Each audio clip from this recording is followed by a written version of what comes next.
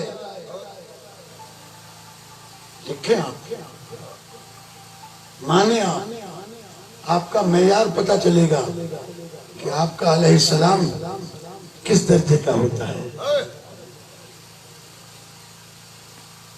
اہل بیت کے لیے علیہ السلام کہنا، کہتے ہیں کہ یہ انبیاء کے علاوہ کسی کے لیے نہیں کہا جا سکتا، اور یزید کو علیہ السلام کہنے کے لیے تیار ہے۔ حد ہے آل محمد سے دشمنی کی انتہا۔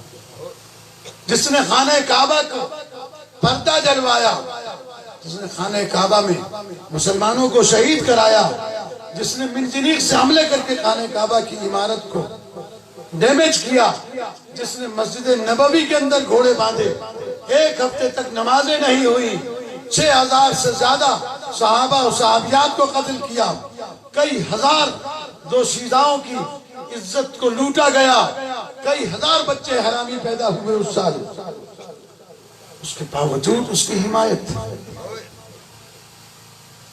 اگر یہ باتیں میں کر رہا ہوں تو ایسا نہیں کہ میں شیعہ بن کے کر رہا ہوں، میں بحیثیت انسان کے، بحیثیت مسلمان کے، اگر یہ تمام تاریخی کتابوں کے اندر یہ واقعات نہ ہوں تاریخیں تو ساری تقریباً بادشاہوں کے زمانے میں لکھی گئی ہیں. ایسا ظالم و جابر انسان جو علماء کا لباس پہنا کر بندروں کو منبر پہ بٹھاتا ہو، جو شراب خوری سرعام کرتا ہو، جو بدکار ہو، جو سرعام فحاشی پھیلاتا ہو. واجب تھا حسین علیہ السلام پر کہ دنیا کو یہ پہچنوائیں کہ رسول کا خلیفہ شرابی نہیں ہوتا، رسول کا خلیفہ زانی نہیں ہوتا، رسول کا خلیفہ قرآن کے اوپر نیزے چلانے والا نہیں ہوتا، رسول کا خلیفہ مسجدوں میں گھوڑے باندھنے والا نہیں ہوتا، یزید کا خلیفہ رسول کا خلیفہ بدکار نہیں ہوتا ہے. رسول کا خلیفہ وہ ہوتا ہے کہ جس کے وقت آخری وقت میں بیٹا بھی شہید ہو گیا، بھتیجے بھی شہید ہو گئے، بھانجے بھی شہید ہو گئے، بھائی بھی شہید ہو گئے، اجازت مانگ رہا ہے تھوڑی دیر کے لیے تیر اندازی بند کرو، میں نماز پڑھ لوں. بہت اچھا جملہ کہا تھا مولانا طارق جمیل نے، کہا اگر حسین کی ایک نماز قضا ہو جاتی کون سا فرق پڑ جاتا، لیکن بتایا حسین نے ایک نماز بھی قضا کرنا حسین کے لیے ممکن نہیں. ہاں عزیزان گرامی، میرا مولا جب کربلا سے چلا ہے، کربلا کے لیے چلا ہے، میرے مولا نے نبی کریم صلی اللہ علیہ وآلہ وسلم کے روزے پہ حاضر کیا، قبر رسول سے لپٹ کر روئے اور روتے روتے سو گئے. منودگی لگی تو خواب میں اپنے نانا کو دیکھا، کہا نانا امت اب مجھے مدینے میں رہنے نہیں دیتی، نانا میرا دل چاہتا ہے قبر پھٹ جائے اور میں قبر کے اندر چلا جاؤں. نانا مجھ سے بیعت مانگی جا رہی ہے، مدینے کی حرمت کو پامال کرنے کے اسباب پیدا کیے جا رہے ہیں. رسول اسلام نے سینے سے لگا کر کہا حسین ان اللہ شاء یراک قتیلا، حسین اللہ کی مرضی یہی ہے وہ تجھے اپنی راہ میں قتل ہوتا ہوا دیکھے. حسین اللہ کا ارادہ یہ ہے کہ ان اللہ شاء ان یراہن سبایا، اللہ چاہتا ہے کہ میری بیٹیاں قید ہو کر بازاروں میں جائیں لیکن دین اسلام بچ جائے، اللہ کی وحدانیت کا کلمہ بچ جائے، اللہ کی رسالت کا کلمہ، اللہ کے رسول کی رسالت بچ جائے. منبر پر بیٹھنے والا اعلان کر رہا تھا لعبت بنو ہاشم بالملک فلا خبر جاء ولا وحی نزل، بنی ہاشم نے حکومت کے لیے ڈھونگ رچایا تھا، نہ کوئی فرشتہ آیا تھا نہ کوئی وحی آئی تھی. امام حسین السلام خواب سے بیدار ہو گئے، چلے ماں کی قبر پہ آئے. عزاداروں بڑا دشوار ہوتا ہے ماں کی قبر کو چھوڑنا. آواز دی السلام علیک یا امہ، اے مادر گرامی حسین کا سلام کرو.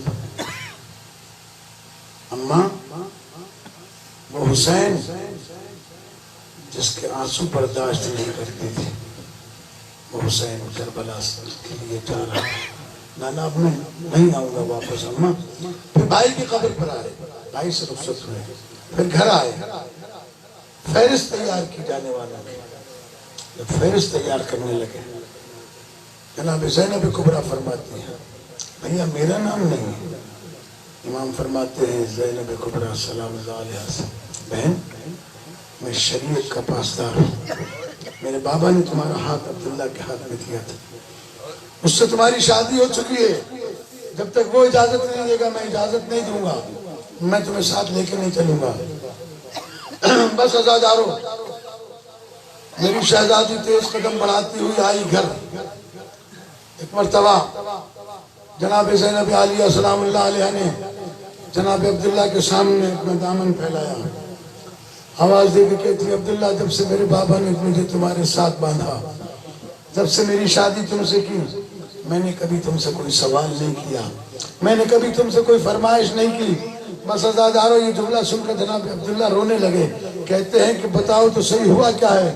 کہا تم جانتے ہو میں حسین سے کتنی محبت کرتی ہوں، میں حسین کے بغیر نہیں رہ سکتی، حسین جب تک گھر نہ آ جائے میں گھر نہیں آتی، جب تک حسین صبح کو نکلتا ہے گھر سے میں اس سے پہلے اس کے گھر چلی جاتی ہوں، میں حسین کے بغیر نہیں رہ سکتی۔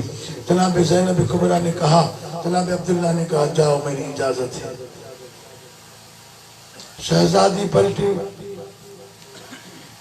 تیز قدم چلا کر بھائی کے پاس جانے کے لیے ابھی چند قدم اٹھائے تھے کہ ایک مرتبہ جناب عبداللہ کی آواز پھر آ گئی، کالی کی بیٹی ذرا میرے قریب آؤ۔ جناب زینب کبریٰ کی نبضیں رکنے لگی، آواز دے کر کہتی عبداللہ کیا بات ہے؟ کہا علی کی بیٹی مولا کے ساتھ جا رہی ہو، مشکل وقت آ پڑ سکتا ہے، میرے مولا پر اگر کوئی مصیبت کا وقت آئے ان بیٹوں کو ساتھ لے جاؤ، ایک کو اپنی طرف سے اور ایک کو میری طرف سے قربان کر دینا۔ عزادارو آج کی مجلس امام کی رخصتی پڑھی جاتی ہے، بس عزادارو جناب زینب کبریٰ واپس آئیں، کہا بھیا میں اجازت لے آئی۔ امام نے فرمایا سامان اونٹوں پر بار کیا جائے، ناکوں پر سامان رکھا جانے لگا۔ امام بیٹی کے سراہنے آئے، وہ بیمار بیٹی جو چارپائی پر غشی کے عالم میں پڑی ہوئی تھی، امام نے سر جھکا کر بیٹی کو دیکھا، آنکھوں سے آنسو ٹپک پڑے۔ جناب صغریٰ نے آنکھیں کھولی، ایک مرتبہ باپ کو روتے ہوئے دیکھا تو کہنے لگی بابا رونے کا سبب کیا ہے؟ کہا صغریٰ آج تمہارے اور ہمارے درمیان آج فراق ہے۔ جناب صغریٰ نے جو دائیں بائیں دیکھا تو گھر میں اسباب نظر نہیں آئے، علی اصغر کا جھولا بھی نظر نہیں آیا۔ کہا بابا یہ علی اصغر کا جھولا کہاں گیا؟ اصغر بھی ہمارے ساتھ چل رہا ہے۔ عزادارو یہ بات برداشت نہیں ہوئی، ایک مرتبہ جناب صغریٰ سلام اللہ علیہ نے پھوپھی کو آواز دے کر کہا پھوپھی اماں ذرا مجھے سہارا دے کر بٹھائیے۔ جناب زینب کبریٰ نے صغریٰ کو سہارا دے کر بٹھایا۔ جناب صغریٰ نے جناب زینب کبریٰ کے گلے میں بائیں ڈال دی، کہا پھوپھی اماں تنہائی میں مر جاؤں گی، مجھے ساتھ لے چلے، اگر ہماریوں میں جگہ نہیں تو مجھے فضا کی ہماری میں بٹھا۔ جناب زینب کبریٰ فرماتی ہے صغریٰ امام کا حکم یہی ہے کہ صغریٰ گھر پہ رہے۔ عزادارو جناب صغریٰ نے جناب عباس کو دیکھ کر بلایا، کہا چچا جان میں بھی تو آپ کی بھتیجی لگتی ہوں، صرف سکینہ تو آپ کی بیٹی نہیں، میں بھی بھتیجی لگتی ہوں۔ جناب عباس نے رو کر سر جھکا لیا، کہا صغریٰ امام کے حکم کے آگے ہم کچھ نہیں کر سکتے۔ اس کے بعد جناب علی اکبر کو بلا کر کہا میں تیرے حصے کی بہن ہوں۔ جناب علی اکبر نے بھی یہی جواب دیا۔ عزادارو امام نے بیٹی کو سینے سے لگا کر رخصت کیا، دلاسا دیا کاظم صغریٰ جا رہا ہوں، وقت بہت سخت، گرمی کا موسم ہے، تم بیمار ہو، اگر موقع ملا تو میں اکبر کو بھیج کر تمہیں بلا لوں گا۔ عزادارو جناب صغریٰ سے رخصت ہو کر اس حجرے میں آئے جہاں نبی کی بیوی ام المومنین حضرت ام سلمہ رہتی تھی۔ آ کر کہتے ہیں نانی جان حسین کا سلام قبول۔ جناب ام سلمہ کہتی ہیں یہ کیسا سلام ہے؟ کہا نانی جان میں جا رہا ہوں۔ کہا کہاں جا رہے ہو؟ کہا سفر عراق درپیش۔ جناب ام سلمہ کہتی ہیں عراق نہ جانا، میں نے تمہارے نانا سے سنا تھا میرا حسین قتل کر دیا تھا۔ عزادارہ نے مظلوم بس میں نے آپ کی زحمتوں کو تمام کیا، آپ کی آوازیں بلند ہوئی۔ ایک مرتبہ جناب ام سلمہ سے کہتے نانی جان ناگزیر ہے کہ میں عراق جاؤں۔ عزادارو جناب امام مظلوم فرماتے نانی جان میں آپ کو کربلا دکھاؤں. ایک مرتبہ اعجاز امامت سے ہاتھ بلند کیا, زمین کربلا بلند ہوئی, امام کی آواز آئی نانی جان یہ وہ جگہ ہے جہاں میرے عباس کے بازو کٹیں گے, یہ وہ جگہ ہے جہاں علی اکبر کے سینے میں برچھی لگے گی, یہ وہ جگہ ہے جہاں پر علی اصغر کے گلے پہ تیر لگے گا, یہاں میرے قاسم کا لاشا پامال ہو. باعجاز امامت ہاتھ بڑھا کر اس نشیب سے مٹی کو اٹھایا اور کہا نانی جان یہ مٹی وہاں رکھ دو جہاں نانا نے مٹی دی تھی, جب تک یہ مٹی مٹی رہے سمجھنا میں زندہ ہوں, جب یہ مٹی لال ہو جائے سمجھنا میں دنیا سے چلا گیا ہوں. عزادارو یہ قافلہ روانہ ہوا, بس میں زیادہ دیر نہیں پڑھوں گا. عزادارو دو جملے کہتا ہوں. جب یہ قافلہ چلا گیا جناب سغرا سلام اللہ علیہ روزانہ شام کو جا کر نانا کے روزے پر چراغ جلاتی تھی. عاشور کا دن آیا, بی بی سغرا نے چراغ جلایا, چراغ بجھ گیا, پھر چراغ جلایا, پھر چراغ بجھ گیا. روتی ہوئی گھر آئی, آ کر نانی کے گلے لگ کر رونے لگی. کہا لگتا ہے آج تو نانا بھی ناراض ہو گئے, میں چراغ جلاتی ہوں چراغ نہیں جلتا. جناب ام سلمہ کھڑی ہوئی, وہ خاک اٹھائی جو رسول اسلام نے دی تھی, دیکھا تو تازہ خون ابل رہا تھا.